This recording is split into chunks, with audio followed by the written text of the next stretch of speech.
Bonsoir, bonsoir. En fait, quand on est directeur comme ça et qu'on présente le programme, on est obligé de le présenter d'abord un peu à tout le monde, enfin pas à tout le monde justement, mais enfin aux mécènes et des choses comme ça.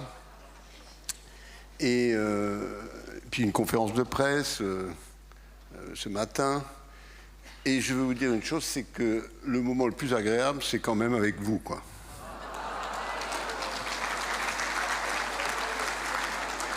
Et c'est donc ce que je vais faire ce soir, vous raconter le programme de la saison. Mais avant, je voudrais demander à ceux qui sont dans cette équipe magnifique du théâtre Antea, et qui sont donc les gens qui travaillent, ou du moins une partie, puisqu'il y a des gens qui travaillent bien sûr, mais qui ne peuvent pas venir. Mais je voudrais quand même accueillir les quelques personnes qui sont là. Voilà.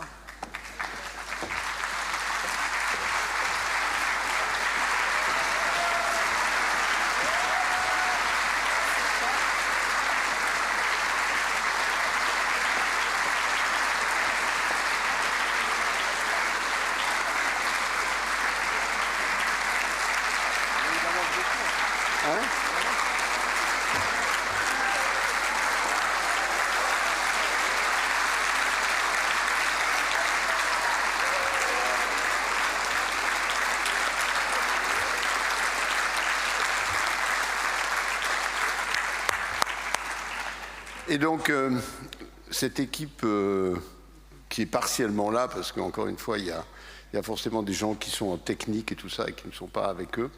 Voilà, c'est cette équipe qui fait que toute l'année, ce théâtre vous reçoit, vous accueille, travaille avec vous et aussi avec moi, bien évidemment.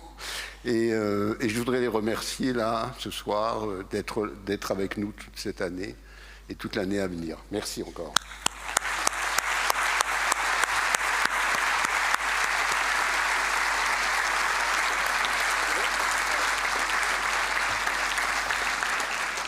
Allez, bonne présentation. Ouais. Alors, je leur dis qu'ils peuvent partir parce que rester debout pendant toute la présentation, moi je le fais, mais bon, pas forcément tout le monde, mais voilà. Je vais vous faire cette présentation de saison, la 14e. Qui a bien évidemment quelques problèmes, c'est que comme il y avait 16 000 abonnés dans la saison qui est en train de se terminer, on a près de 170 000 spectateurs dans la saison en question, et un taux de remplissage énorme de 92%. Donc c'est vraiment quelque chose, si vous voulez, qui est à la fois formidable et extrêmement chiant. Pourquoi ? Parce qu'on se dit chaque fois, il faut faire mieux. Il faut faire mieux, il faut donner encore plus de plaisir aux gens qui viennent, il faut encore leur donner plus de spectacles que les autres n'ont pas. Quand je dis les autres, c'est les autres théâtres, pas seulement ceux du Sud, mais les théâtres en France en général.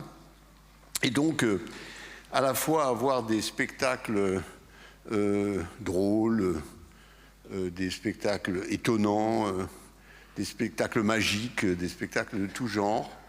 Et c'est ce qu'on essaie de faire chaque année. Je vais donc vous faire cette présentation de saison en vous rappelant quand même à chaque fois pourquoi nous sommes en 5 enveloppes. En 5 enveloppes, c'est-à-dire, si vous voulez, quelque chose qui permet de rendre plus clair chacun des types de spectacles que nous vous présentons.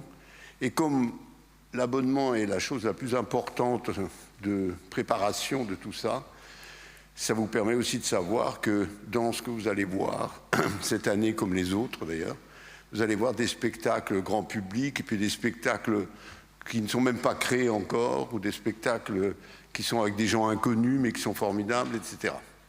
Et donc, je vais vous présenter ça, et puis j'espère que ça vous donnera envie de venir la saison prochaine, comme vous avez été formidable de venir cette année.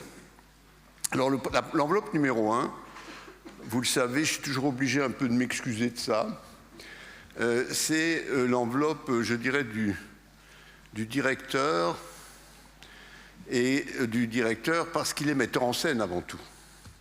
Avant d'être directeur, je suis metteur en scène et parfois comédien.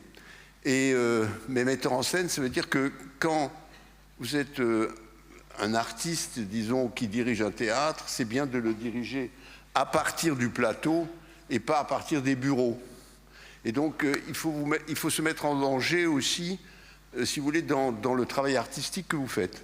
C'est pour ça que chaque année, je fais un spectacle ici, et que ce spectacle, je veux dire, je le signe en tant que metteur en scène, et j'espère qu'il va plaire, parce que c'est quand même une manière de dire, si jamais c'est pas bien, et que ça vous plaît plus, etc., je peux partir sans problème. Parce que, je veux dire, ce qui est important pour moi, c'est que vous aimiez aussi ce que je fais artistiquement, bien évidemment. Donc, ce spectacle, alors parfois il y en a plusieurs, là il n'y en a qu'un. Pourquoi? Parce que je me rappelle pendant le Covid, à un moment donné, au bout de quelques mois de Covid, on en avait marre. Moi j'ai dit je ne peux plus, on a un théâtre vide, forcément, et on ne peut pas continuer comme ça, ne rien faire, quoi. Donc j'ai proposé que les spectacles qui étaient prévus dans la programmation au moment du Covid, à la place de les annuler, on les joue quand même. On les joue quand même, et on a donc mis 5 caméras. Et je suppose que pour ceux qui étaient là à cette époque, vous vous en souvenez, il y avait plein de spectacles qu'on a donc joués quand même, et qu'on a filmés et qu'on a envoyés en direct chez les abonnés, chez eux, sur leur poste de télévision. Et ça permettait, si vous voulez, d'être toujours présent et de continuer à travailler, et ça me semblait très important. Et parmi ces spectacles, il y en avait un qui n'était pas un spectacle prévu dans la saison, qui était un spectacle sur Pierre Desproges. Et on a donc fait ce spectacle sur Pierre Desproges avec une dizaine de comédiens. Et en relisant les 1900 pages des œuvres complètes de Pierre Desproges, pardon, je veux dire, je me suis dit, il y a quand même un spectacle à faire autre que celui qu'on a fait pendant le Covid. Et je voudrais donc faire un spectacle sur lui, sur ses textes, sur ses scènes, sur ses écritures. Par exemple, je me souviens d'un truc récemment. Alors malheureusement, j'aurais dû l'amener, mais j'ai lu une phrase formidable de Desproges qu'il a écrite en 72, dans laquelle il dit à peu près, hein, je vous le dis à peu près, il dit le docteur Steinbrock, grand professeur en Californie, vient de dire une chose qui a un peu surpris, mais est-ce vraiment une surprise? Il a écrit qu'il est maintenant grand temps qu'il y ait un psychiatre permanent à la Maison-Blanche. 1972. Et donc, ce genre, ça prouvait quand même que Desproges avait une sorte de préscience assez étonnante, même si c'était sur Nixon, hein, je veux dire, bon, mais il a une préscience assez extraordinaire, et quand on relit comme ça tous ces textes, il y a des choses absolument formidables qui arrivent. Mais j'aimerais quand même en faire un spectacle de théâtre, et donc je suis en train de réfléchir à tout ça, mais on sera à peu près 6 comédiens à jouer le spectacle, un peu comme, il ne sera pas comme ça, mais je veux dire, un peu comme le De Vos qu'on a fait à un moment donné, où on était 6 en scène, et là aussi on sera à peu près 6 en scène avec des comédiens qui seront là, je ne sais pas, Gérard Jugnot, Sylvie Testu, enfin des gens comme ça qui seront avec moi pour ce spectacle. Et donc j'espère qu'il vous plaira, et j'espère que vous allez découvrir des choses dont vous ne savez plus exactement comment c'était, mais c'était formidable à cette époque-là. Donc ça, c'est cette fameuse enveloppe 1. Vous n'avez pas le choix, je suis désolé. Pas de choix dans le 1. L'année dernière, on avait repris Inconnu à cette adresse, pour ceux qui ne l'avaient pas vu, et puis je ne sais plus quoi, un autre spectacle. Quoi? Ah non, Uburois, oui. Mais Uburois, c'était le gros spectacle. Je veux dire, à côté de ça, pour les gens qui ne voulaient vraiment pas forcément voir Uburois, il y avait donc Inconnu à cette adresse et un autre, je ne sais plus lequel. Bon, bref, Uburois, a été un spectacle qui, j'espère, vous a intéressé, vous a plu. De toute manière, sinon, vous pouvez le voir à Paris. À partir du 16 septembre, ce spectacle se joue au Théâtre de Paris, rue Blanche, qui est un magnifique théâtre de 1100 places, et dans lequel on va jouer donc ce spectacle à partir du 16 septembre, Ubu-Roi, que vous avez vu, vous, en premier, bien évidemment, ce qui est tout à fait évident. Là-dessus, donc, je voudrais rentrer dans l'enveloppe 2. L'enveloppe 2, c'est l'enveloppe des spectacles de théâtre, mais qui sont grand public. C'est-à-dire, en général, soit des pièces connues, soit des pièces pas connues, mais avec des acteurs très connus ou metteurs en scène très connus. Le premier spectacle qui ouvrira la saison s'appelle Laponie. Laponie, c'est un spectacle qui est écrit et mis en scène par Alexandre de la Patelière et Mathieu Delaporte, qui sont les auteurs du Prénom. Du Prénom, qui a été une pièce à grand succès, puis un film, et qui depuis ont fait beaucoup de films, dont ça y est, je suis en train de me dire, je suis parti dans un truc là. Il y a un film d'après Victor Hugo qui est pas Les Misérables. Si, Les Misérables. Non, c'est pas Les Misérables. C'est Monte Cristo, pardon. Le film Monte Cristo que vous avez peut-être vu il y a 2 ans, quand il est sorti, était aussi de Mathieu Delaporte et d'Alexandre de la Patelière. Ce sont de très grands auteurs et grands metteurs en scène, et c'est François-Xavier de Maison et Patrick Mille qui seront les acteurs principaux de cette pièce tout à fait étonnante et qui sera donc répétée et créée ici, avant d'aller à Paris au Théâtre de la Renaissance tout de suite après. C'est très important parce que ça veut dire qu'il y a des spectacles, de plus en plus de spectacles qui sont créés ici, à Antibes, à Antéa, et qui sont répétés ici et qui ensuite vont aller donner leur qualité et leur plaisir aux petits Parisiens qui sont en attente de ce spectacle. Et donc Laponie ouvrira la saison avec ce spectacle formidable, parce que j'ai lu quand même la pièce et c'est assez étonnant, et donc en création et en coproduction avec nous. Ensuite, il y a Cochon d'Inde. Cochon d'Inde, c'est sans doute la pièce de Sébastien Thierry la meilleure, celle qui a eu 2 Molières en 2009, Molière meilleur spectacle, Molière meilleur comédien avec Patrick Chenet. Et donc là, on va le reprendre, enfin, ça a été repris, c'est pas nous qui le faisons, mais il est nommé bien évidemment au Molière de 2026. Et on reprend cette pièce, enfin on l'accueille ici, cette pièce avec Maxime Daboville et Arnaud Ducret. Maxime Daboville, c'est un comédien que j'aime beaucoup, mais je ne l'ai pas beaucoup aimé il y a 3 ans au Molière parce qu'il était en concurrence avec Michel Boujna qui jouait l'avare, et c'est Daboville qui a gagné. Bon, comme ça, hein. C'est toujours plus facile quand c'est des Parisiens parce que justement ils se disent il faut qu'on se rattrape. Ensuite, il y a l'expérience théâtrale. L'expérience théâtrale, c'est une pièce de Laurent Ruquier, qui vient d'acheter d'ailleurs 2 spectacles de théâtre à Paris, la Comédie des Champs-Élysées et le Studio des Champs-Élysées. Et il a écrit une pièce qu'il a confiée à François Berléand et à Max Boublil. Et cette pièce, c'est l'histoire de 2 comédiens qui sont en scène et qui regardent le public et ils font des commentaires sur le public. Donc c'est complètement l'inversion normale des choses. Et donc, puisque normalement c'est plutôt vous qui faites des commentaires sur les comédiens, mais voilà, c'est une pièce drôle et qui a eu un gros succès à Paris. Le Bourgeois gentilhomme, c'est donc la pièce de Molière, bien évidemment, une pièce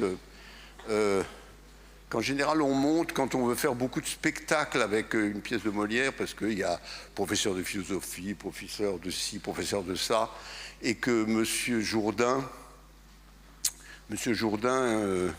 essaye de devenir un seigneur en prenant des leçons un peu de tout. Et moi j'aime beaucoup cette pièce aussi parce que c'est une des dernières de Molière et c'est une pièce qui est drôle, bien sûr, presque un peu clownesque par moments, mais qui est en même temps une pièce qui représente l'amour de Monsieur Jourdain pour la femme qu'il aime et qui ne le regarde plus. Et ça, vous savez, dans les 10 dernières années de Molière, il y a beaucoup de pièces comme ça. qui parle de ça, qui parle de l'amour d'un homme pour une femme et que cette femme ne le regarde plus. C'est bien évidemment aussi la position et la situation de Molière à cette époque-là. Bourgeois gentilhomme, c'est Jean-Paul Rouve qui joue ce Jourdain. Jean-Paul Rouve est un comédien absolument formidable et surtout pour Molière, c'est absolument merveilleux. Il a eu d'ailleurs un succès énorme, ce spectacle, avec ses 14 comédiens en scène quand même, ce qui est aujourd'hui assez rare, et qui a eu un succès magnifique et qui bien évidemment était lui aussi nominé au Molière meilleur comédien dans un spectacle. Dans le couloir, c'est une pièce de Jean-Claude Grimbert. Jean-Claude Grimbert, c'est un auteur que j'adore, que j'ai monté plusieurs fois, ici et ailleurs, et qui a écrit une pièce comme ça, qui s'appelle donc Dans le couloir, qui est un peu comme une pièce que j'avais montée de Grimbert, qui s'appelait Ça va. C'est-à-dire un sujet avec plusieurs scènes, plusieurs hypothèses de scènes, etc. Et là, c'est bien, si vous voulez, c'est formidable parce que c'est Jean-Pierre Daroussin et Christine Murillo qui jouent. Ce sont deux comédiens formidables. Elle et lui, c'est des comédiens avec qui j'ai travaillé, donc je peux le dire d'autant plus facilement qu'ils sont formidables. Et là, dans le Grimbert, bien évidemment, c'est absolument magnifique. Drôle. Toute la famille que j'aime. Alors, toute la famille que j'aime, c'est celui qui dit « Alors, quand est-ce que je viens dans mon théâtre ?» Michel Bougenat. Lui, il dit mon théâtre parce que vraiment, il considère que, et moi, bien évidemment, que j'ai une très forte amitié pour lui. On a beaucoup travaillé ensemble. Et je dis oui, bien sûr, Michel, tu viens à tel moment. Et c'est la pièce qu'il joue actuellement à Paris, qui s'est terminée hier, ou avant-hier, à Paris, qui s'est jouée pendant 5 mois à Paris et qu'on accueille ici avec Michel. Le Père. Le Père, c'est la pièce de Florian Zeller qui est devenu un film à Hollywood. Et ce film a obtenu l'Oscar du meilleur film à Hollywood. Et c'est Florian Zeller qui a écrit, bien évidemment, et réalisé le film aussi. Et à l'époque, il y a à peu près, je dirais, 25 ans à peu près, c'est Robert Hirsch qui jouait. Quand j'étais au TNN, j'avais invité donc le spectacle. Et Pierre Arditi, c'est vraiment un projet qu'il avait depuis longtemps, de rejouer ça. Et je pense, parce que c'est pas fait, on l'a pas encore joué, mais je pense que ça va être absolument formidable parce que c'est tout à fait pour lui. Les Bonnes de Jean Genet, c'est la Comédie Française qui l'amène. Et la Comédie Française vient, j'ai vraiment voulu que, puisque chaque année on invite la Comédie Française, je me suis dit, et si on faisait une semaine Comédie Française, c'est-à-dire dans les 2 salles, un spectacle de la Comédie Française, et dans les 2 salles, la possibilité, si vous voulez, en changeant les horaires, de voir dans la petite salle le spectacle, et ensuite de voir dans la grande salle l'autre spectacle. C'est-à-dire que vous avez la possibilité de voir le même jour 2 choses complètement différentes de la Comédie Française, et j'en parlerai tout à l'heure du 2e spectacle, mais là, Les Bonnes de Jean Genet, c'est vraiment, si vous voulez, l'une des plus grandes pièces de Genet. Et je ne crois pas qu'on ait fait beaucoup de pièces de Genet en théâtre pour l'instant, et je suis très heureux de présenter ça. La jalousie. Alors, le spectacle Les Bonnes, là aussi, et bien sûr, a aussi été beaucoup apprécié quand il a été créé cette année.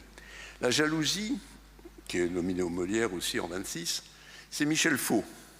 Michel Faux, vous avez vu pas mal de spectacles de lui. C'est à la fois un metteur en scène et un comédien qui a un sens du comique très développé. Et Gwendoline Amon, qui joue avec lui, et Alexis Moncorgé, petit-fils de Jean Gabin, joue avec lui cette pièce de Sacha Guitry. Je voulais juste vous dire un mot sur Sacha Guitry.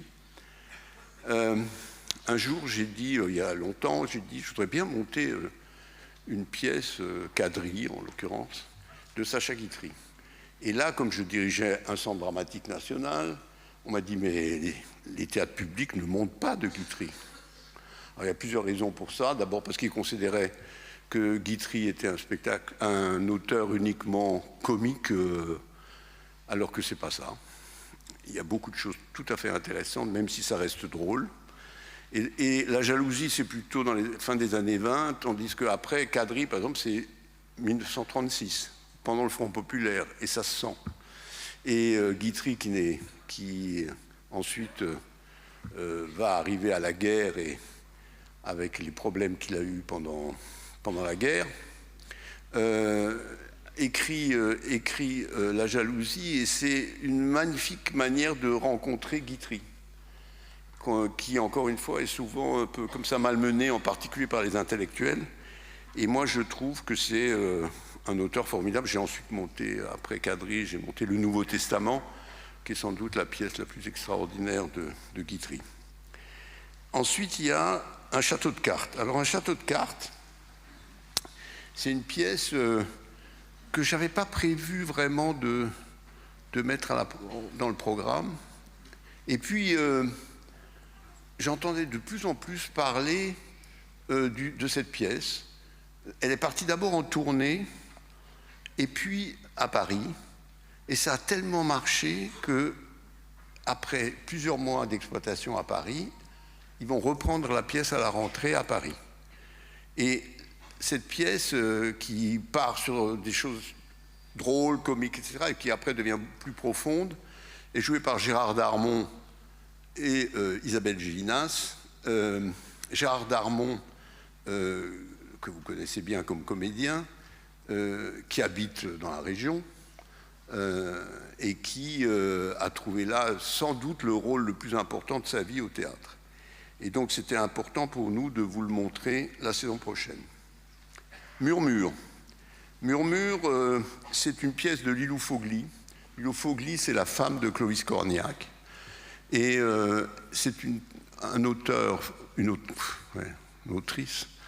autrice assez étonnante et une comédienne assez étonnante. Et donc, Clovis, son mari, a décidé de faire ce spectacle avec elle, et donc qui sera présenté, qui est une pièce absolument magnifique de gens qui essayent de comprendre ce qui se passe dans l'appartement des voisins. Et donc, je veux dire, c'est un truc assez étonnant. Et puis, un des événements majeurs de la saison prochaine, c'est une pièce qui s'appelle Mary Said What She Say. C'est en fait la dernière pièce mise en scène par Bob Wilson. Bob Wilson, vous savez, ça a été un énorme metteur en scène qui a travaillé dans le monde entier, qui a transformé le théâtre dans le début des années 70 et qui a été absolument magique. Et la dernière pièce qu'il ait mise en scène, c'est cette pièce sur Marie Stuart, et l'histoire de Marie Stuart, qui est jouée par Isabelle Huppert. Et j'ai la chance de très bien connaître Isabelle parce qu'elle a commencé le théâtre avec moi, ce qui ne me rajeunit pas. Et puis, je lui ai dit, j'aimerais bien qu'on reprenne ce spectacle. Et on a réussi à reprendre ce spectacle uniquement au Japon, où elle va le jouer, à Paris et à Antibes. Mais dans l'ordre, ça va être d'abord Antibes avant Paris, bien sûr. Et donc, c'est un spectacle que je vous recommande absolument de voir, parce que je pense qu'un spectacle de Bob Wilson, d'abord, vous en avez dû en voir un depuis que je suis là, et si vous voulez, et Isabelle est une actrice absolument magnifique, et en particulier dans ce rôle. Ne le loupez pas. Ma candidature, ça c'est un spectacle joué et interprété et écrit par Édouard Baird, il dit « Je suis candidat à la présidence de la République ». Il n'est pas le seul. Et donc il a fait un spectacle là-dessus avec ses comédiens habituels autour de lui, et on va donc présenter ce spectacle ici avec joie. Troisième, pardon. Chaque fois, j'oublie la mienne, quoi, donc normal. Donc, troisième enveloppe, ce sont les spectacles grand public, mais qui sont pas des spectacles de théâtre. Musique, danse, cirque, opéra, quand il y en a, etc. C'est-à-dire tout ce qui n'est pas le théâtre.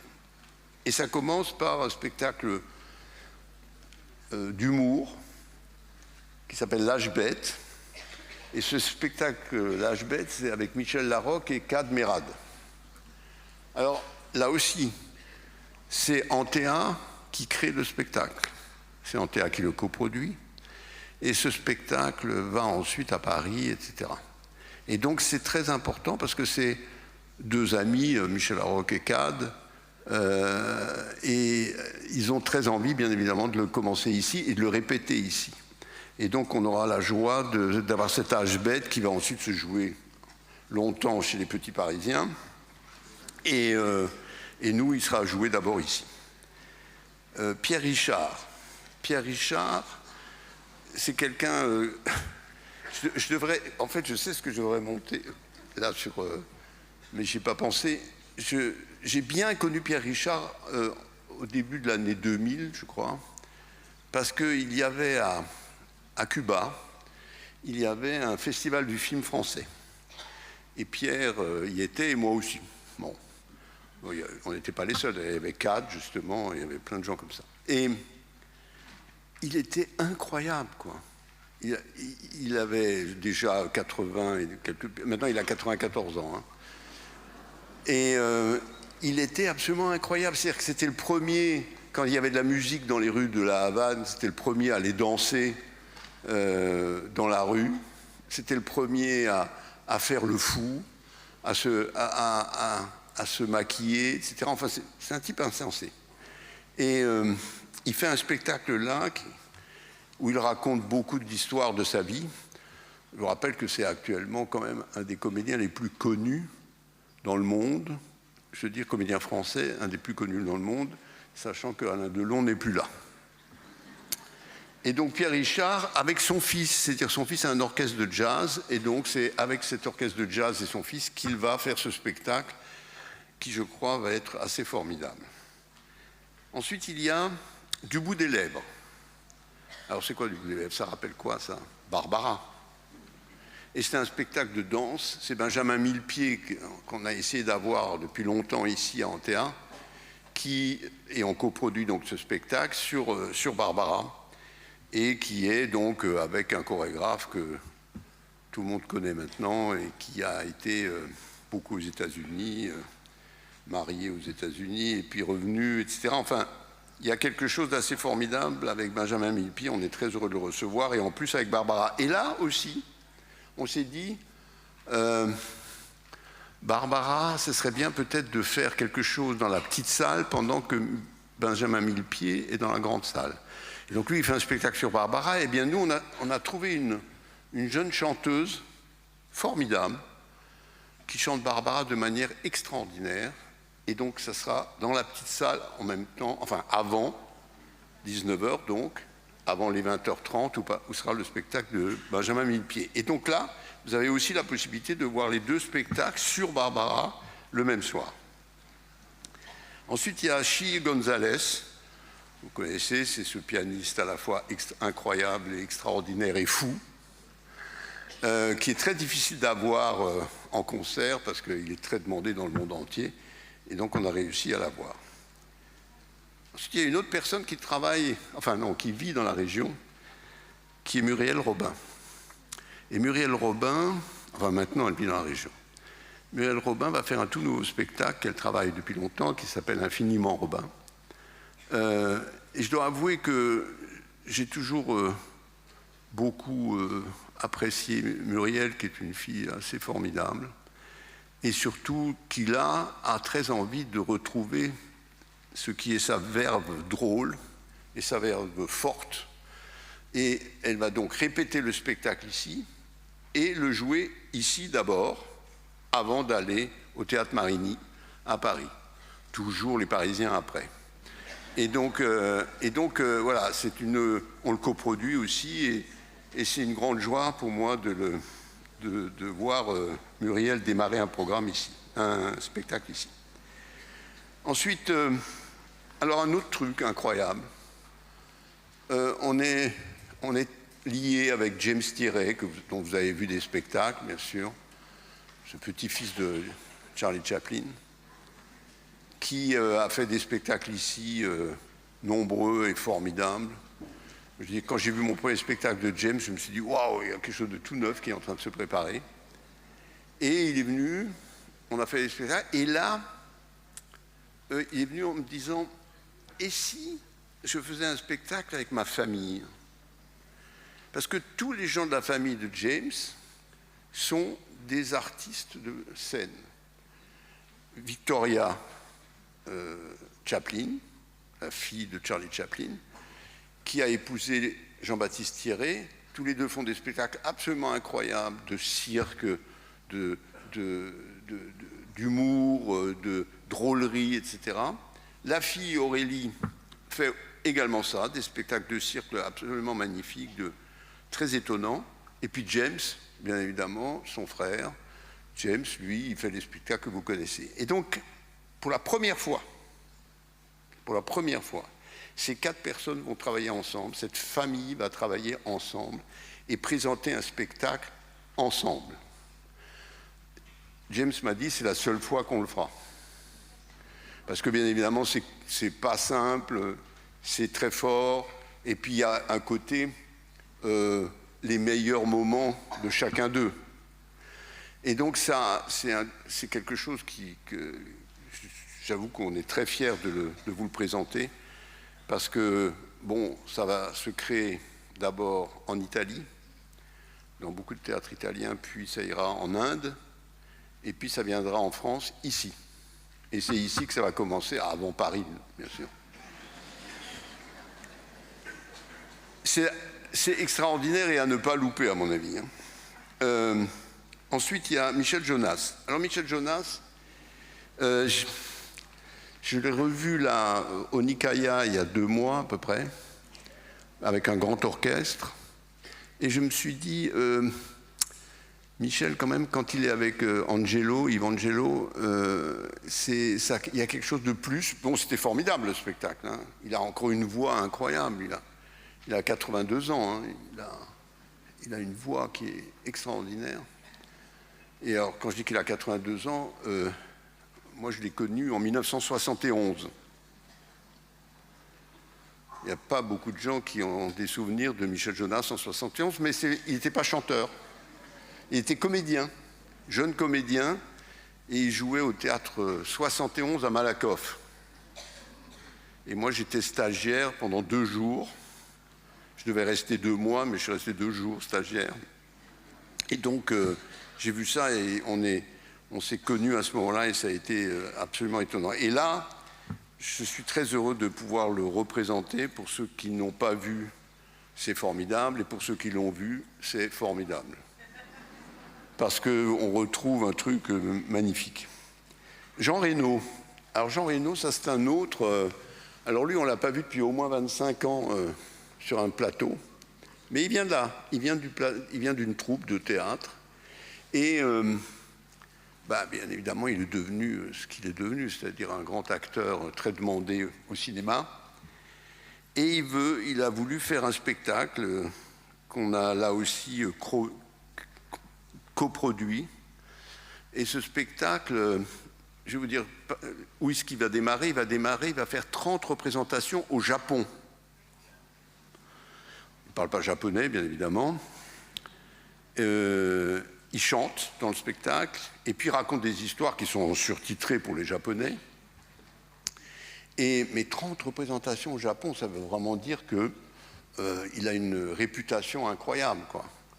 Et c'est vrai qu'il va venir ici. Alors, il vient du Japon, il vient ici. Après, il va jouer à Paris. Et après, il va jouer à New York. C'est tout. Donc, le Japon, Antibes, Paris, New York. Pas mal. Je pense qu'il ne faut pas le louper. Benjamin Biolay, il revient en concert, il vient de sortir un nouveau disque. Vous savez qu'il écrit beaucoup de chansons pour beaucoup de gens qui ne sont pas forcément lui, et que ça remplit vraiment partout. Et là, il a fait donc son nouveau concert, et on est très très heureux de le recevoir parce que ça a toujours quelque chose qui emballe le public. Et donc on est très heureux quand vous vous emballez. Étienne Dao, jamais venu ici. Alors Étienne Dao, ça a été compliqué aussi pour l'avoir, parce qu'il va juste faire ses 2 concerts ici à Antibes, et juste après, il va au Grand Palais, à Paris, il va au Grand Palais et il fait un spectacle, le même spectacle pour 5000 personnes au Grand Palais. Mais ici, il le fera pour 1200. Hein. Je veux dire, il n'y aura pas de problème. Mais c'est vraiment une chance énorme qu'on a d'avoir Étienne Dao avant ce grand concert à Paris.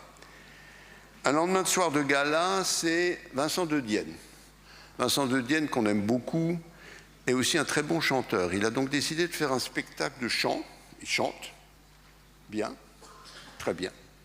Et, et il parle aussi un peu quand même, entre les chansons, ce qui est très drôle aussi. Et donc, il va venir ici pour faire ce spectacle de chant qui s'appelle donc Un lendemain soir de gala. De Dienne m'appelle toujours son oncle. Alors je me demande pourquoi il m'appelle ça. Il me dit, mais tonton, il me dit tonton. Remarquez, vu l'âge qu'il a, c'est normal. Et surtout, vu l'âge que j'ai moi, c'est normal. Il a une particularité, c'est qu'il a été à l'école de Saint-Étienne. Et que cette école de Saint-Étienne de théâtre, c'est moi qui l'ai fondée. Et juste au moment où je partais, lui, il arrivait. Enfin, c'était un truc comme ça. Et il considère quand même qu'il a fait toutes ses études à Saint-Étienne avec moi, ce qui est faux. Totalement faux. Mais c'est quelque chose qui reste commun comme ça de manière très forte. Et puis, Alex Vizorek. Alex Vizorek, qui vient dans 15 jours, ou même pas 10 jours, présenter son spectacle. Mais c'est tellement plein, parce que nous, il faut s'expliquer un peu là-dessus. Moi, j'avoue, il m'a dit, je vais faire un stand-up. Et moi, j'ai dit, c'est pas ton truc, etc. Enfin, j'étais très négatif. Mais quand même, c'est un ami. Il a joué avec moi sa première pièce de théâtre, hein, vous vous en souvenez. Et Alex, j'ai dit, OK, bon, on le prend dans la petite salle, quoi. Petite salle. Et ça s'est rempli, bien évidemment, en une demi-journée. Et en plus, le spectacle est formidable. C'est-à-dire qu'il a réussi à faire du stand-up, quelque chose qui est visible par tout le monde. Résultat des courses, on est obligé de reprendre encore 6 représentations la saison prochaine. Parce que, je veux dire, sinon, vous ne seriez pas contents pour ceux qui n'ont pas réussi à la voir. Et puis, on aura le nouveau concert de Zazie. Le nouveau concert de Zazie, on avait présenté sa création du dernier concert, c'était en quelle année? Il y a 5 ans à peu près. Et donc, Zazie revient avec son nouveau concert, sa nouvelle équipe, son nouvel orchestre, etc. Et c'est une grande joie de la recevoir ici. Et voilà la fin du 3. Alors, je vais juste boire un verre, parce que là, quand même, excusez-moi une seconde. C'est foncé, mais ce n'est pas du vin. Alors, l'enveloppe 4, c'est donc le théâtre, mais des spectacles qui, la plupart du temps, ne sont pas encore créés, ou de gens que vous ne connaissez pas, etc., mais que nous, on a très envie que vous connaissiez. Parce que une des choses capitales pour moi, c'est l'abonnement. Et l'abonnement permet, tel qu'il est fait, si vous voulez, de voir des spectacles grand public, et puis on vous oblige un peu à voir des spectacles qui ne sont pas forcément grand public, parce qu'il faut prendre au moins un spectacle dans chaque enveloppe. Et donc cette enveloppe-là, il y a plein de spectacles que nous on trouve absolument formidables, même s'ils ne sont pas encore créés, mais on sait que les gens qui vont le faire sont des gens formidables. Et donc on a très envie, bien évidemment, que vous veniez les voir. Le premier, c'est La Tresse. La Tresse, c'est tiré du roman de Laetitia Colombani, très connu, puis un film, elle a fait un film qui s'appelle La Tresse aussi. Et là, elle joue également dans l'adaptation théâtrale qu'elle a faite de son roman et de son film. C'est un truc formidable, hein. Je ne sais pas si vous avez vu le film, mais c'est un... ou le roman, si vous avez surtout lu le roman. C'est formidable. Deuxième spectacle, Scripto. Là aussi, c'est comme La Tresse, c'est une coproduction d'Antea et Scripto également. Alors, Scripto, c'est quoi? Scripto, c'est Gilles Segal qui a écrit une pièce sur un homme qui regarde les comédiens. C'est son boulot, il a été président du syndicat de la critique. Il a regardé comme ça pendant de nombreuses années les comédiens, il le regarde toujours d'ailleurs. Et il a écrit cette pièce avec, sur ce rapport entre l'homme qui regarde et les comédiens. Et bien évidemment, tout ça se développe dans une histoire magnifique. Et ça se joue avec des comédiens qui ont travaillé avec moi. Sophie Tellier, qui était dans Dreyfus, hein, quand j'ai fait l'opéra de Michel Legrand. Sophie Gourdin, qui était dans l'Avare. Et puis Pierre Forest qui n'a jamais travaillé avec moi, mais qui est un comédien absolument magique, qui était le rôle principal de Édouard d'Alexis Michalik, que vous avez vu aussi. Non, vous n'avez pas vu, si, vous avez vu. Hein? Edmond, pardon. Pourquoi je l'appelle toujours Édouard? Edmond, hein? Pardon? Oui, c'est comme Alphonse et Alfred, oui, absolument. Et donc, ça va être une création ici, et puis ensuite ça va à Paris. Le metteur en scène, c'est Jacques Connor qui a fait beaucoup de mise en scène à la Comédie Française. Je pense qu'on va avoir un très beau spectacle, mais il n'est pas créé. Poussez-vous les mecs, c'est une adaptation des textes de Claire Bretéché. Alors, pour ceux qui ont moins de 35 ans, ça va être difficile, là. Claire Bretéché, c'est une formidable dessinatrice qui a fait 2 grandes séries qui s'appellent Les Frustrés et Les Mères. C'était sans doute la première femme qui a vraiment installé le rôle des femmes dans la société à travers le dessin humoristique. Et elle a été absolument capitale dans cette époque, disons, qui va de 70 à 90 à peu près. Et où elle passait des dessins un peu dans tous les journaux. Et donc là, Cécile Garcia-Fogel a fait une adaptation pas très compliquée, parce que dès que vous lisez Claire Bretéché, c'est immédiatement théâtral et immédiatement drôle. Donc c'est un spectacle que je suis très heureux de recevoir, parce que pour ceux qui ont moins de 35 ans, ils vont découvrir quelque chose. Poussez-vous. Alors, ensuite, il y a 22 minutes. Là encore, une coproduction d'Antea. C'est Benoît Solès qui a écrit un texte et qui le joue. Et sur l'histoire, une histoire assez passionnante des 22 minutes qui ont précédé, qui ont changé la vie de l'homme qui a tiré sur Jean-Paul II. Et c'est tout à fait formidable la manière dont c'est écrit et la manière dont c'est joué par Benoît Solès, qui est devenu là aussi un concurrent de Michel Boujna sur quand est-ce que je viens dans le Monde Théâtre. La rencontre. La rencontre, c'est un texte de Charles Pépin. Ce Charles Pépin a écrit un livre qui est une sorte de livre à la fois sur la rencontre entre les personnages, mais qui est assez philosophique et très beau. Et c'est Thierry Lhermitte qui joue le personnage. Et c'est Thierry Lhermitte qui est absolument magnifique là-dedans, que vous devez aller voir. Ne me libérez pas, je m'en charge. Alors ça, c'est un texte qui est adapté et mis en scène par Zabou, à partir, si vous voulez, du texte sur Michel Beaujour, vous savez, cet homme qui a fait 27 ans de prison et que finalement on a libéré en lui disant « on n'est pas très sûr que vous soyez coupable » après 27 ans de prison. Il a beaucoup essayé de s'échapper aussi, ce qui un peu explique pourquoi il en a repris pas mal. Mais en fait, il a été innocenté. Et Zabou est venu répéter ici avec le comédien qui joue ce rôle, qui est Yannick Chouara, grand comédien de Joël Pomera. Et moi, je n'ai pas pu voir, si vous voulez, le résultat de ces 10 jours qu'ils ont passés ici pour répéter. Mais tous les gens de chez moi qui ont vu ces quelques moments, une demi-heure à peu près du spectacle, ont tous été emballés, mais vraiment emballés. Et donc, Toumer Zabou, pour moi, est une formidable metteur en scène. Et donc, ça ne m'étonne pas du tout. Et je crois que ça sera un très beau spectacle. Il n'est pas prêt pour l'instant. Hein. La tête ailleurs, c'est un grand succès du Festival d'Avignon 25. C'est une comédie musicale magnifique, qui est sans doute un des spectacles les plus réussis de cette année d'Avignon 25. C'est une comédie musicale, hein, là aussi. Maintenant, je n'écris plus qu'en français.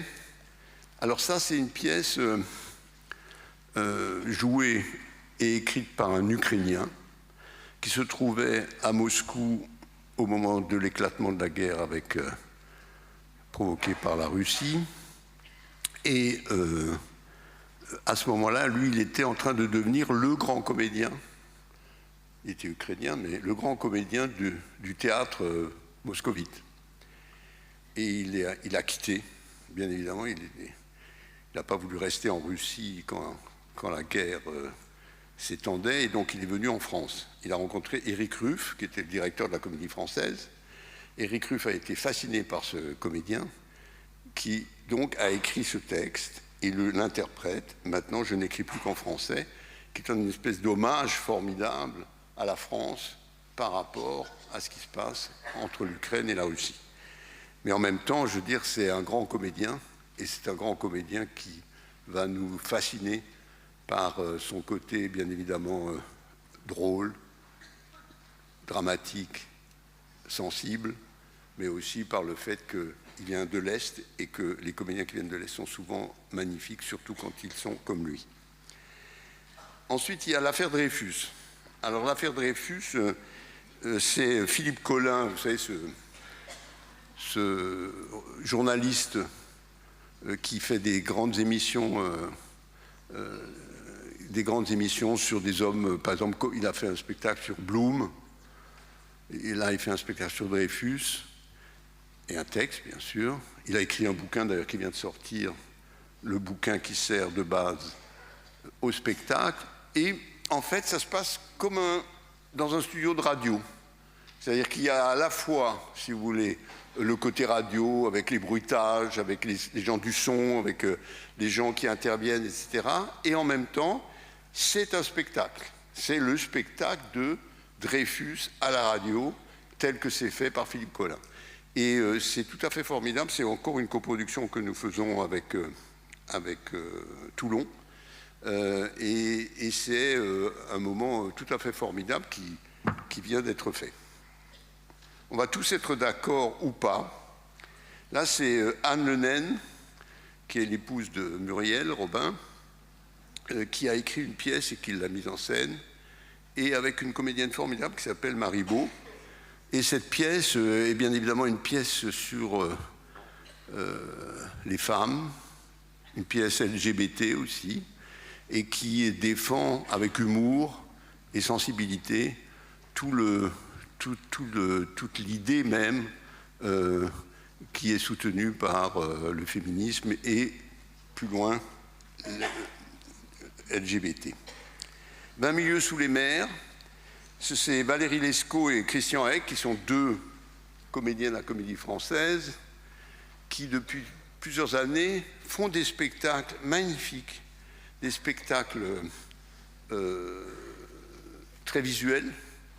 Et là, ils présentent 20 milieux sous les mers, que j'ai vu, et je dois dire que je l'ai vu au TNN l'année dernière, et c'est le seul spectacle qu'on ait pris du TNN. C'est pas que c'est pas bien le TNN, hein, mais c'est que, si vous voulez, il fallait vraiment qu'on le prenne parce que c'est un spectacle admirable, où tout le monde est emballé, et donc qu'on va vous présenter ici aussi.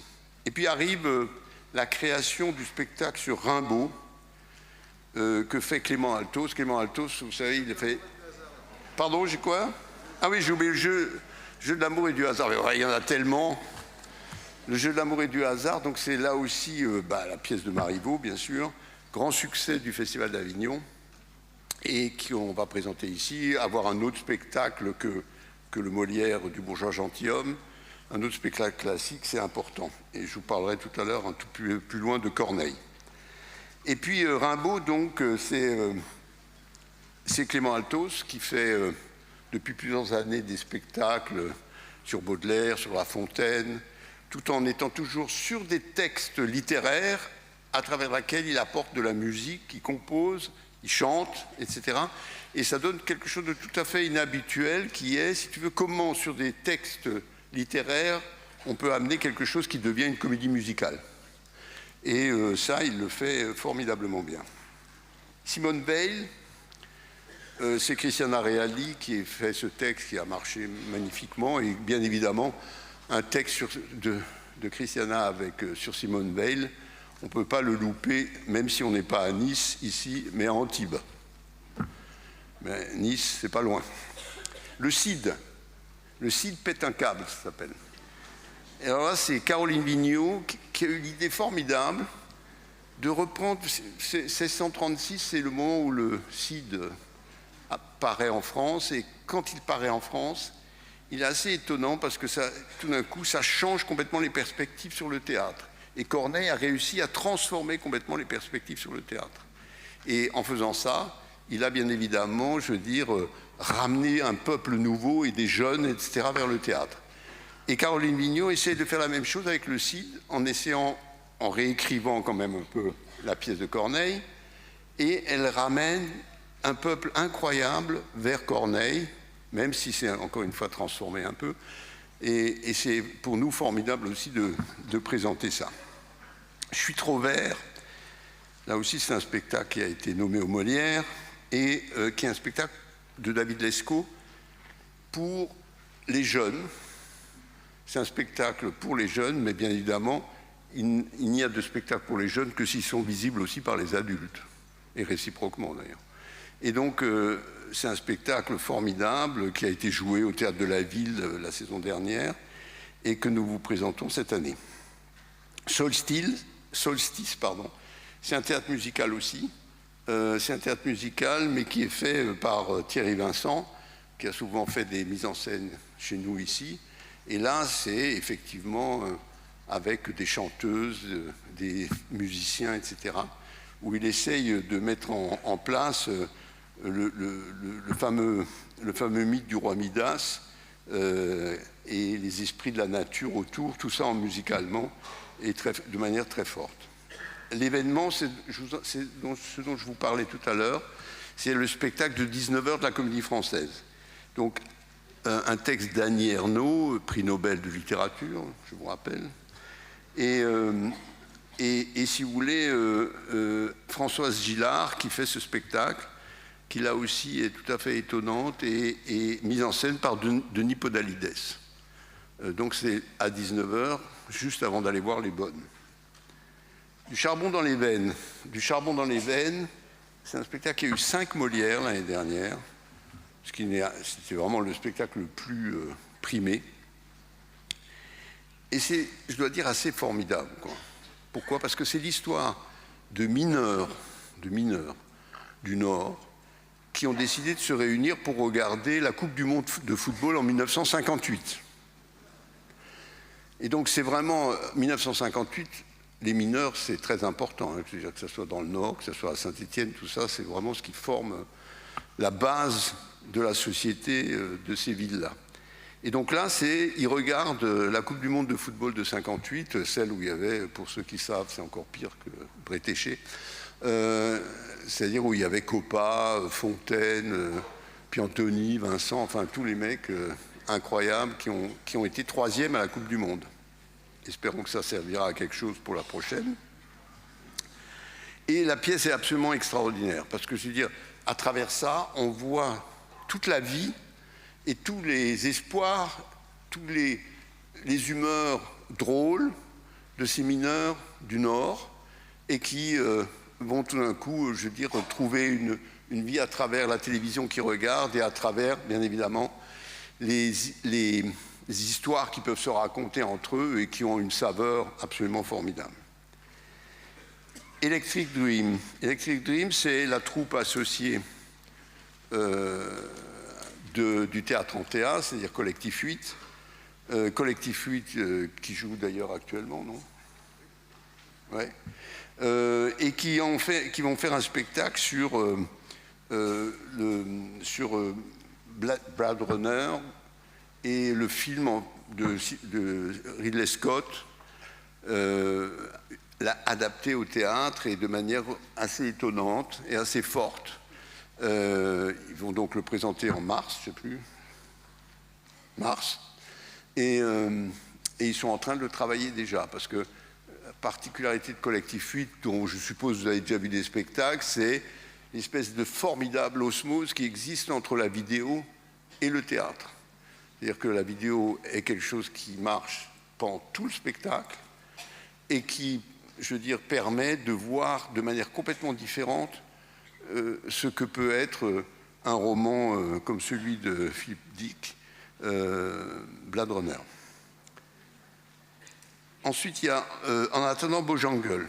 Alors, on a déjà présenté En attendant Bojangles il y a 2 ans, je pense, mais là, j'ai vu une adaptation, vous savez que c'est un roman au départ, hein, ce n'est pas une pièce de théâtre, une adaptation d'une troupe belge formidable, qui en a fait quelque chose que je trouve beaucoup plus fort que ce qu'on avait vu la dernière fois. Et c'est pour ça qu'on l'a repris et que cette adaptation-là du roman me semble être formidable et les comédiens sont géniaux. I Will Survive. Alors ça, c'est le Molière du théâtre public 2026. D'ailleurs, celui qui vient de sortir.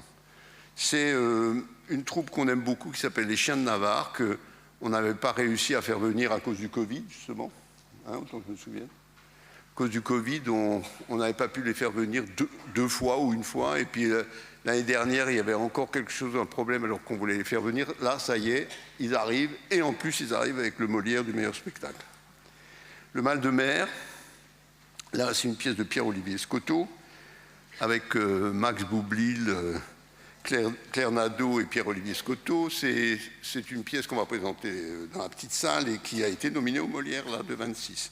Il faut dire que Boublil plus Nadeau, c'est plutôt génial. Le Sommet, ensuite, alors là, je voudrais vous en parler tout particulièrement. Le Sommet, c'est une mise en scène de Christophe Marthaler. Alors là, c'est encore tout le monde ne connaît pas. Et moi, je vais vous en parler parce que pour moi, c'est le meilleur metteur en scène actuel en Europe. C'est très, très difficile d'avoir un spectacle de Marthaler parce qu'il travaille dans le monde entier, théâtre et opéra. Et donc, quand il fait un spectacle en Europe, déjà, on est là, on est content. Et il a fait l'année dernière un spectacle qui s'appelle donc Le Sommet à Lausanne. Et nous, Vincent et moi, on a absolument voulu avoir ce spectacle. Et c'était compliqué. Parce que quand il a fait un spectacle, en général, Marthaler, il a pris des comédiens qui viennent de partout, d'Allemagne, d'Autriche, de Suisse, etc. Il les met ensemble à Lausanne, et puis hop, ça repart. Et là, on a réussi à faire remonter ce spectacle et voir ce qu'est le travail magnifique de Christophe Marthaler. J'espère que vous le verrez aussi, parce qu'on ne l'aura pas 2 fois. Et voilà le 5, l'enveloppe 5, qui sont donc les spectacles. Je vais reboire un petit coup d'ailleurs.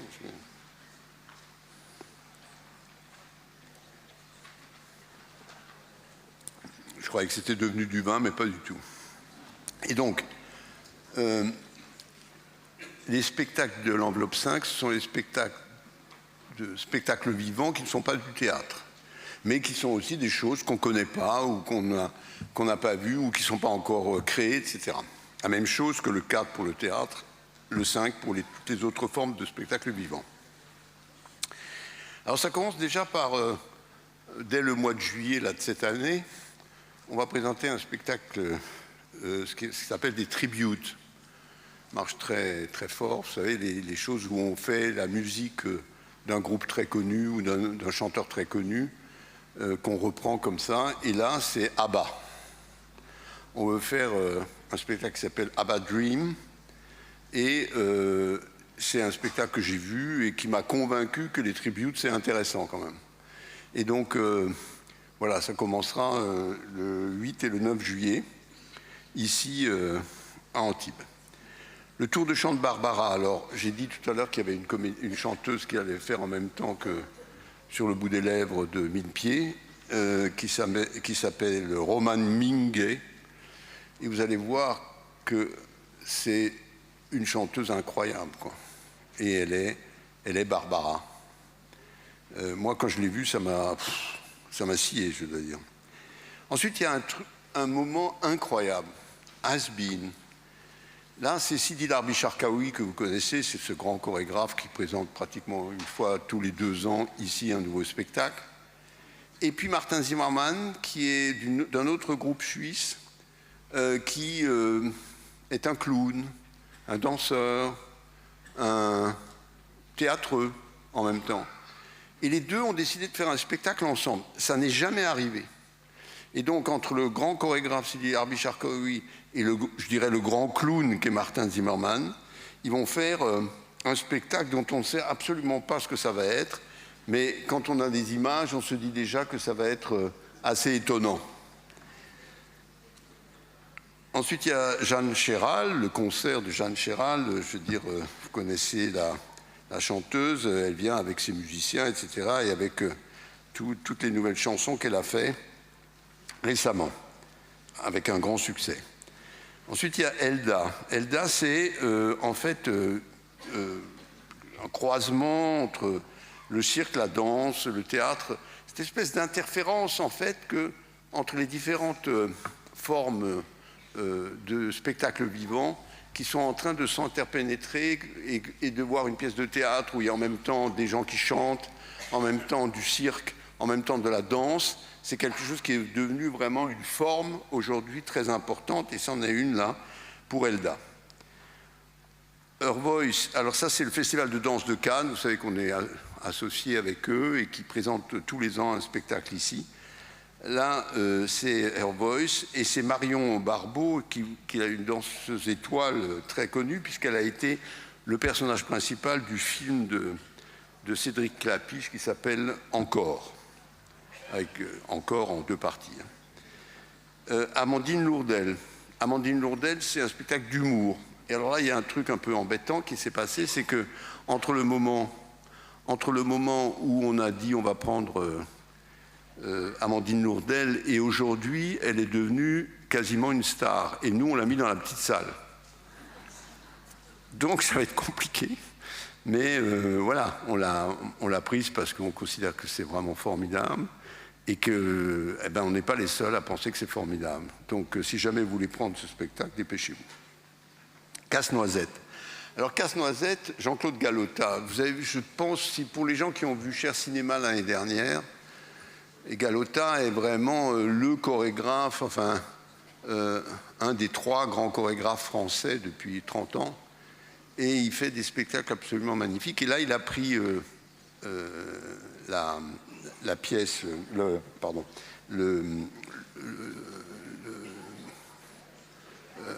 la musique. Cherchez la musique de... Hein? Tchaïkovski, hein? Tchaïkovski. Vous voyez là... Ah oui, pourtant, il n'y a que... ça fait qu'1 heure... Non. Ah si, ça fait 1h15 quand même. Ouais. Excusez-moi. Donc, Casse-Noisette, c'est une histoire... dont, vous savez, c'est un conte de Noël. Et c'est Jean-Claude Galota, c'est vraiment quelqu'un qui transforme et qui a une idée nouvelle sur la danse et ce que doit être la danse, toujours formidable. Et donc, on attend avec impatience ce Casse-Noisette qui va sans doute nous émerveiller. Lumière, ça c'est le 2e film qu'a fait Thierry Frémaux sur les frères Lumière. Moi j'ai vu ce film, j'ai été emballé, et j'ai vu que le film. Et pourtant là, c'est beaucoup mieux encore, puisque Thierry Frémaux sera sur scène. Il sera sur scène, ce qu'il ne pourrait pas faire ce soir, parce que ce soir il doit être dans un état par rapport à l'ouverture du festival demain. Thierry Frémaux donc sera sur scène et commente en même temps les images des frères Lumière, images qu'on ne connaît pas et qui sont absolument admirables. Et Frémaux en plus c'est un type tout à fait sympathique et tout à fait accueillant et tout à fait, si vous voulez, en correspondance avec le public. Et je suis très heureux qu'on le reçoive. Ravage, c'est Aurélie Saada que vous avez vu dans Personne d'autre quand je l'ai monté l'année dernière. Et Aurélie Saada revient à la chanson. Et elle revient à la chanson, et je dois dire que j'ai vu une demi-heure de concert qui était absolument formidable avec elle et Gaspard Royan qui sont musiciens.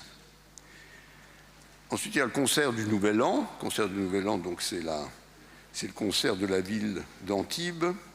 Nouvel An. Flavia Coelho, c'est en hommage à Vincent Brochier qui a passé 4 ans au Brésil et qui chante.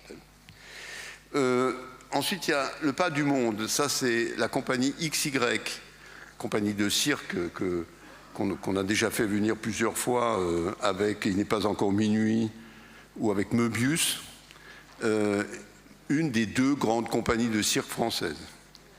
Pablo Mira, on l'a fait venir aussi, il a un nouveau spectacle. On a beaucoup aimé ce qu'il avait fait la première fois, et donc c'est un spectacle d'humour magnifique aussi, que vous connaissez peut-être Pablo Mira par quotidien, par l'émission de télévision. Cycle, alors là il faut que j'en parle un peu plus. Cycle, c'est un spectacle assez insensé et incroyable. Fabien Chalon est un artiste tout à fait extraordinaire qui fait ce genre de choses là que vous voyez, des sculptures avec de la musique, avec des transformations, avec du mouvement, etc. Et on avait fait une exposition de ses œuvres dans le hall il y a quelques années. Et Fabien a eu une idée formidable qui consiste à dire qu'on installe un carrousel en 5 parties à l'intérieur. Dans chacune de ces parties, il y a 5 spectateurs. Et un spectacle de Fabien avec, pas de texte, mais avec musique, avec fumée, avec tout, magnifique, est proposé à ces 5 spectateurs. Au bout de 5 minutes, c'est fini. Et à ce moment-là, l'endroit où se trouvent les spectateurs tourne et ils vont passer dans une deuxième partie dans laquelle ils vont voir un autre spectacle de Fabien toujours et qui dure toujours 5 minutes. Et comme ça, les 5 parties du carrousel vont être vues par les spectateurs, chacune des séries de 5 spectateurs, donc 25 spectateurs en tout. Ça dure à peu près une demi-heure en tout. C'est incroyable. Et donc, c'est le genre de truc qu'on pourra faire une fois, pas 2, hein, parce qu'on fait 60 représentations, là. Forcément.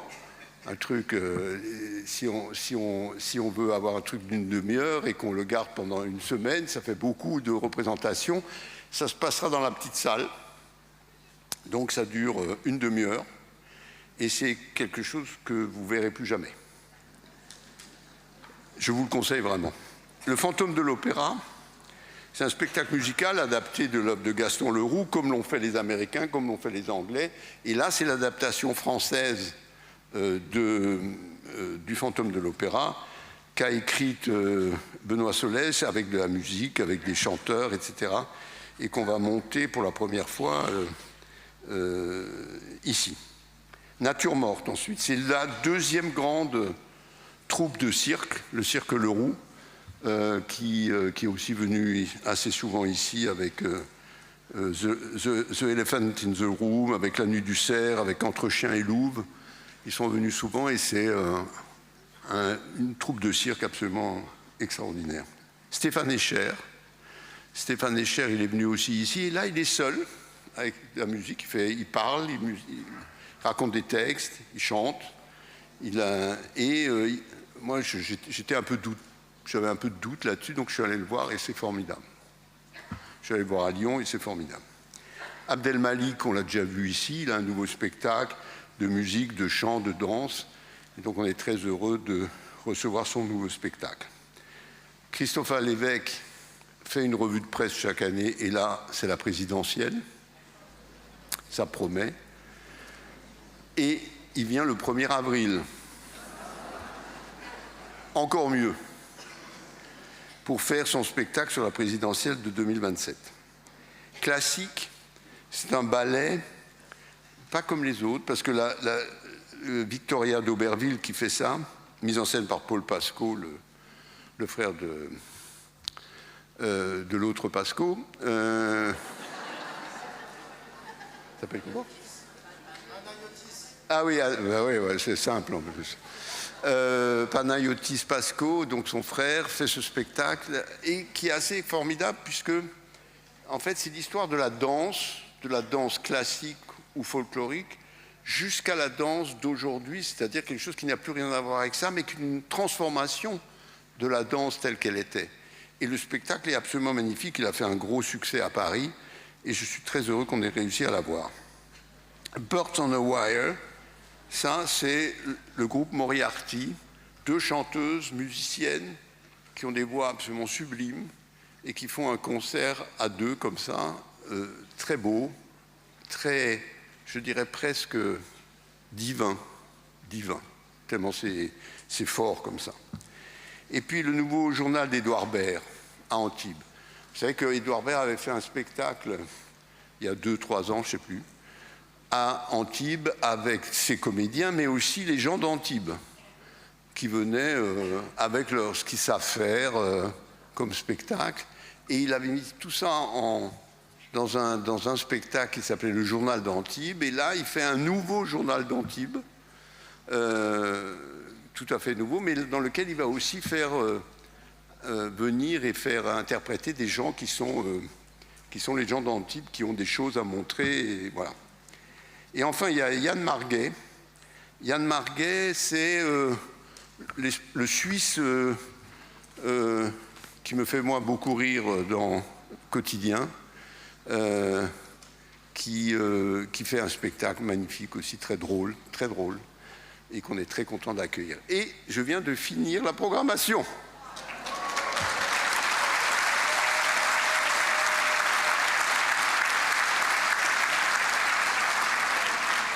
Je vais appeler Vincent, qui va vous raconter des choses encore plus intéressantes. Et ses acolytes, où sont-ils? Ils vont arriver. Ils vont arriver. Et donc moi je me mets là-bas. Voilà, et je prends mon verre. Voilà. Merci Daniel.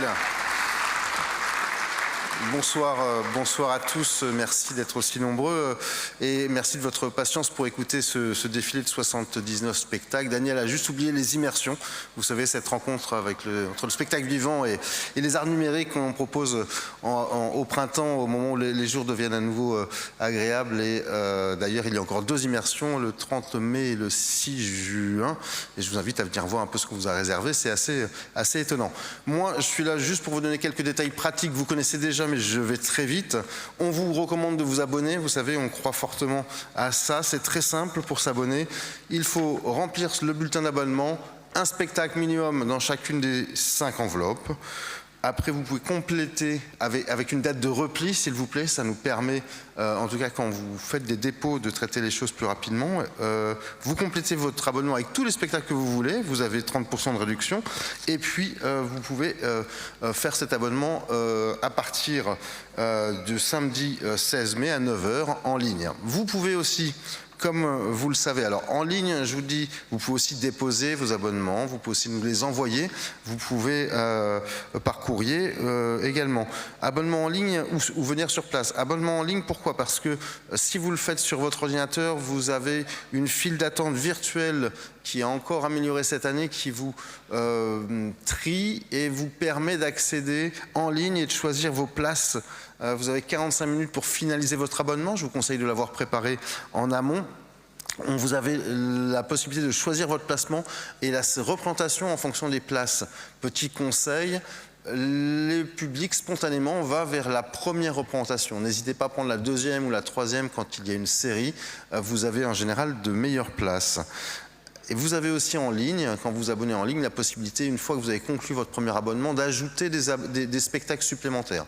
Pas de modifier votre abonnement tout de suite, ça on espère y arriver bientôt, mais d'ajouter des spectacles supplémentaires. Enfin, une nouveauté aussi en ligne, vous allez pouvoir cette année utiliser ce mode pour utiliser vos chèques vacances dématérialisés.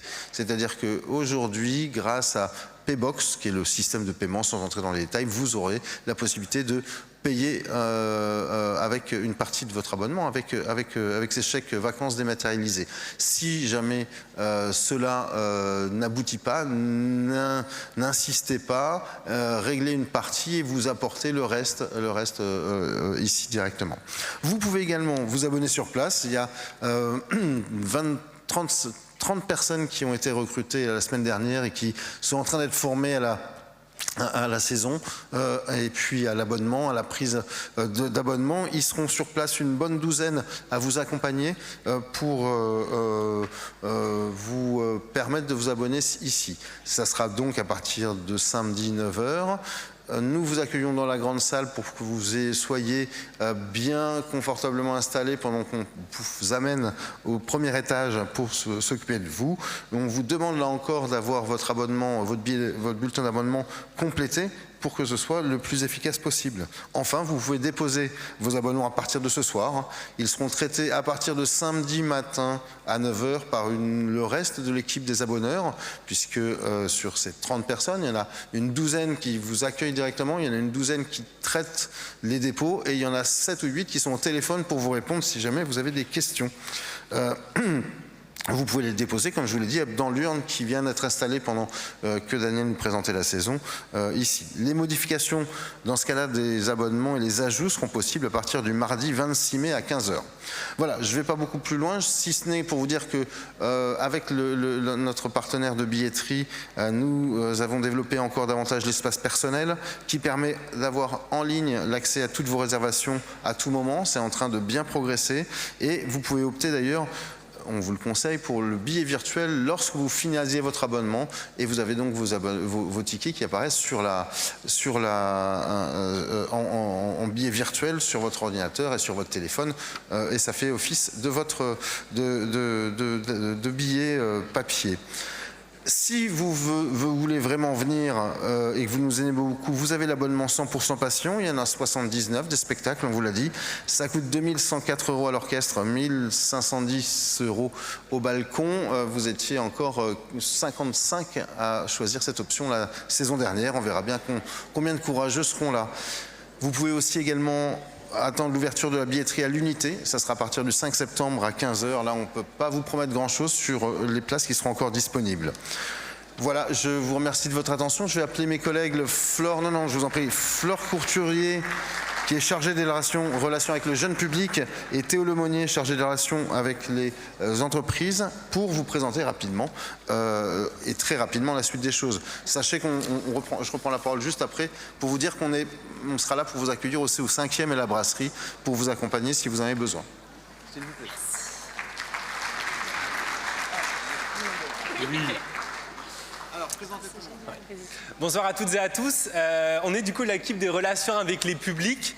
On est aussi accompagné, on souhaitait vraiment mettre l'accent dessus, par Apolline et Valentine qui travaillent avec nous cette saison. Et d'ailleurs, on les remercie généreusement d'être avec nous et de nous aider pour qu'on puisse saisir tous vos abonnements et vous rendre tous heureux à Antea. On voulait vous parler d'abord du tarif accompagnant abonné. C'est vrai que c'est important pour nous que vous puissiez emmener vos enfants, vos petits-enfants à Antea. C'est un tarif qui est donc accessible pour les personnes de moins de 18 ans. Donc on a sélectionné 21 spectacles qui sont accessibles pour avoir en famille. Vous pouvez retrouver la liste de tous ces spectacles à la page 100 sur la brochure. Il y a également les âges conseillés, donc ça va de 7 à 14 ans à peu près. Pour sélectionner ces spectacles-là, le tarif qui correspond, c'est la colonne tout à droite du bulletin d'abonnement, le tarif accompagnant abonné. Moi, je souhaitais quand même vous parler des collectivités. Donc, qu'est-ce que c'est une collectivité? C'est un groupe d'adultes qui vient au théâtre à Antea. Il peut être de plusieurs natures, ça peut être les associations, les groupes d'amis ainsi que les comités d'entreprise. Ce groupe, ces collectivités, elles permettent d'avoir un tarif avantageux sur votre abonnement qui se présente à la deuxième colonne de votre bulletin que vous avez normalement sous les yeux, bientôt rempli normalement, je l'espère. On n'a absolument pas besoin d'aller voir les mêmes spectacles quand on est en collectivité. Chacun va voir ce qu'il veut, on est juste membre d'un groupe. Comment on crée une collectivité? Simplement, on rassemble minimum 10 personnes. Ensuite, on choisit un nom et on choisit une personne qui est destinée comme la relais, donc qui sera la personne un peu en charge de présider un peu ce groupe-là et d'être en lien avec des interlocuteurs et une interlocutrice privilégiée à Antea, donc qui sont moi, Théo et Apolline, qui m'accompagnent cette année. Ensuite, ce qu'on fait aussi en collectivité, c'est qu'on essaye d'avoir des choses autour des spectacles. On essaye d'imaginer des projets ensemble. Donc notamment, on peut faire des visites guidées du théâtre, des visites des coulisses, des répétitions ouvertes, des choses qu'on essaye de vous proposer complètement gratuitement, qui puissent un peu habiller cette relation qu'on a avec les groupes en Théa.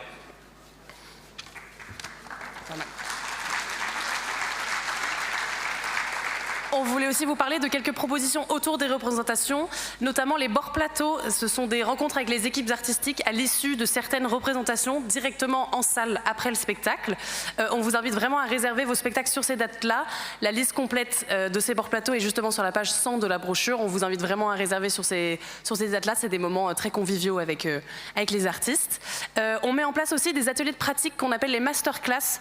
Cette année, par exemple, on a eu un danseur de la compagnie de Hofesh Schechter qui a fait un atelier de danse, ou alors une danseuse de la compagnie de Philippe de Coufflet qui a également fait un atelier de pratique de danse. Voilà, c'est des ateliers pour une vingtaine de passionnés à peu près. Les dates pour la saison prochaine ne sont pas encore indiquées, mais on vous invite vraiment à vous inscrire à la newsletter pour être au courant justement de ces dates, de ces masterclass. D'ailleurs, en parlant d'atelier, je souhaitais vous parler moi de l'atelier théâtre qui est réservé du coup aux adultes de plus de 18 ans, qui se passe tous les lundis ici à Antea de 19h à 22h, qui est dirigé par Pierre Blin, qui est un comédien et metteur en scène très proche d'Antea. L'idée, c'est qu'on a 2 séances gratuites pour découvrir un peu cet atelier théâtre et qu'il est ouvert à partir du 25 août. Également, je souhaitais vous parler d'un dispositif qui aide à l'audition, donc Listen Wi-Fi, qui est disponible avec un petit flyer en billetterie si vous avez besoin de plus d'infos. Simplement, il faudra vraiment télécharger l'application en amont. C'est un dispositif disponible uniquement en grande salle, donc dans la salle Jacques-Audiberti. Et vous avez aussi les hôtes et hôtesses qui sont complètement formés pour vous guider avec l'utilisation de cette application. On tenait aussi à vous parler de la bourse de covoiturage qui est accessible dès ce samedi sur notre site. Si vous avez des places dans votre voiture en plus, ça peut vraiment aider des personnes à venir voir leur spectacle. On a beaucoup de personnes qui viennent nous voir en billetterie qui nous disent qu'ils ont des problèmes pour venir rentrer. Donc n'hésitez pas, vraiment, c'est accessible dès ce samedi sur chaque page de spectacle. Voilà, n'hésitez pas à publier un mot sur le site. Si vous avez des questions sur tout ce qu'on vient de vous raconter assez rapidement, n'hésitez pas à nous solliciter. Nos adresses mail sont là, ainsi que celles de Valentine et Apolline. Merci beaucoup. On est aussi là à la fin de la présentation de saison. Merci de nous avoir écoutés. On vous souhaite une très belle saison.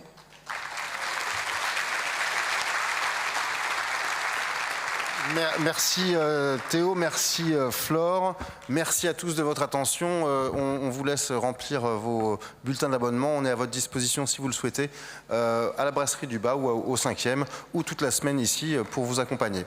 Très bonne saison à tous, très bonne fin de saison, très bonne prochaine saison. À très bientôt. Merci de votre attention.